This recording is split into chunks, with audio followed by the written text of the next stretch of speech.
Ganga versus मंगा। लालची बहू, पाउडर का डब्बा। एक दिन मंगा किसी फंक्शन में जाने के लिए बड़े अच्छे से तैयार हो रही थी। पास में रखे पाउडर के डब्बे में से वो हाथ में थोड़ा पाउडर डालने की कोशिश करती है, लेकिन उस डब्बे में पाउडर खत्म हो चुका था। अरे रे, इस डिब्बे में पाउडर को भी अभी खत्म होना था। छी, जब घर पे रहती हूँ तो चेहरा एकदम ठीक ठाक रहता है, लेकिन जब बाहर जाने की कोशिश करूँ तो पूरा ऑयली ऑयली हो जाता है। ऐसा चेहरा लेकर जाऊंगी तो सब मुझ पे हंसेंगे। इस तरह मंगा दुखी होकर बैठी हुई थी कि तभी वहाँ उसकी सास गंगा पहुँची। ये क्या मंगा, आराम से बैठी हुई है? टाइम हो रहा है, जल्दी निकल। ऐसा सा चेहरा लेकर मैं कहाँ जाऊंगी सासू माँ? मेरा पाउडर खत्म हो चुका है। देखिए तो मेरा चेहरा कैसा ऑयली ऑयली चिपचिपा है। ये बात सुनते ही गंगा अपने कमरे से अपना पाउडर का डब्बा लाकर मंगा को देते हुए, ये ले, इसे लगा ले, तेरा चेहरा चमक उठेगा। लेकिन पाउडर लगाते ही इस डब्बे को संभाल के रखना। अपने लालच से इसे बार बार लगाना या किसी और को बेच देना, ऐसे काम मत करना। अगर तूने ऐसे वैसे काम किए तो बहुत बुरा होगा।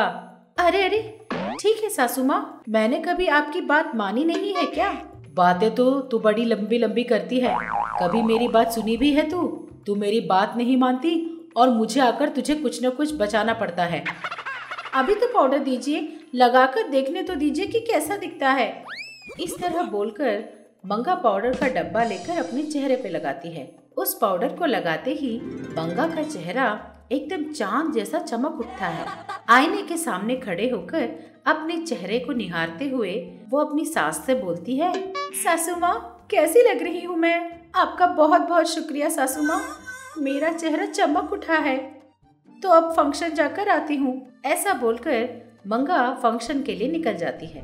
जैसे ही मंगा फंक्शन पहुँचती है, सारी औरतें मंगा के चेहरे को देखकर आश्चर्यचकित हो जाते हैं।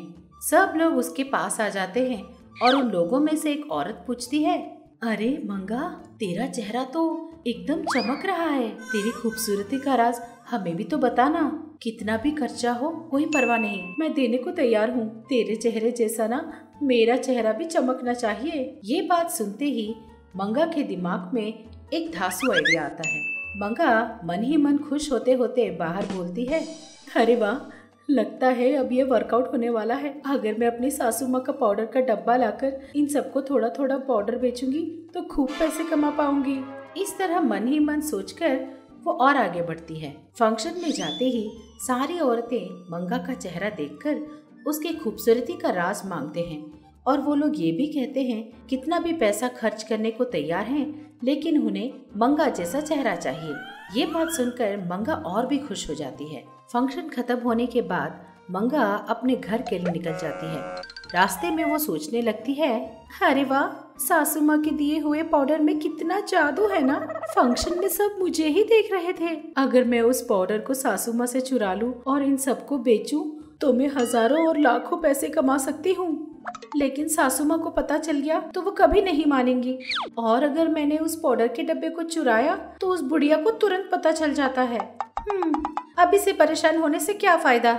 ऐसा सोचकर मंगा अपने घर चलती है। अपनी बहू को घर आया देखकर, क्यों रे मंगा, फंक्शन कैसा रहा? फंक्शन तो एकदम बढ़िया रहा।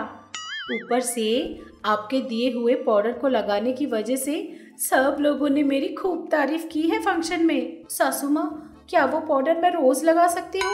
अरे अरे, ऐसे पागलपन मत करना। चेहरे की बात तो दूर, सब कुछ गड़बड़ हो जाएगा। अब तो उस पाउडर के बारे में भूल जा।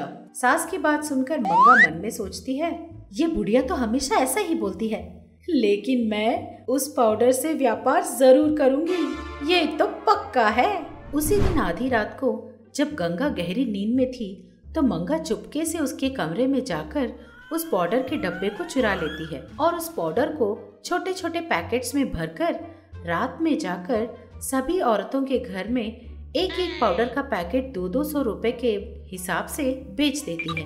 सारे पाउडर के पैकेट बेचकर मंगा पैसे लेकर अपने घर पहुंचती है। घर पहुंचकर अकेले अपने कमरे में जाकर पैसे गिनने लगती है।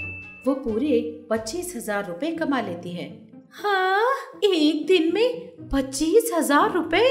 अगर इस पाउडर को मैं ऐसे ही हर रोज बेचने लगूंगी ना, तो जल्द ही इस गांव के अमीरों में मेरी भी गिनती होने लगेगी। इस तरह सोचकर वो खुश होने लगी कि अचानक उसे बाहर से किसी के चीखने चिल्लाने की आवाज सुनाई दी।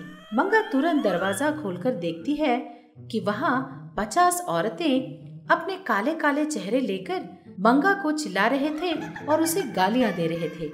ये सब देखकर मंगा को बहुत गुस्सा आता है। कौन हो तुम लोग और मेरे घर आके मुझे क्यों गालियां दे रहे हो? तूने हम लोगों को पहचाना नहीं? तेरे बातों का विश्वास करके तेरे पास उस पाउडर को खरीदा था ना, वो दौर्भाग्य लोग हैं हम लोग। ये बात सुनते ही मंगा का दिल टूट जाता है। तूने अभी भी हमको नहीं पहचाना? सहेलियों, चुप क्यों हो? इसे छोड़ना नहीं, चलो इसकी खबर लेते हैं। ये बात सुनते ही सब लोग मारने के लिए तैयार हो जाते हैं। तभी गंगा ये सब देखती है और वो तुरंत अपने जादू से सभी औरतों के चेहरे पहले जैसे सुंदर बना देती है। तब सारी औरतें मंगा को गालियां देते हुए वहाँ से चले जाते हैं। तब गंगा मंगा के पास आकर बोलती है, तेरे लालच की वजह से हमेशा तेरे जान पे बनाती है। कम से कम अभी तो अपनी गलती सुधार ले और बिना लालच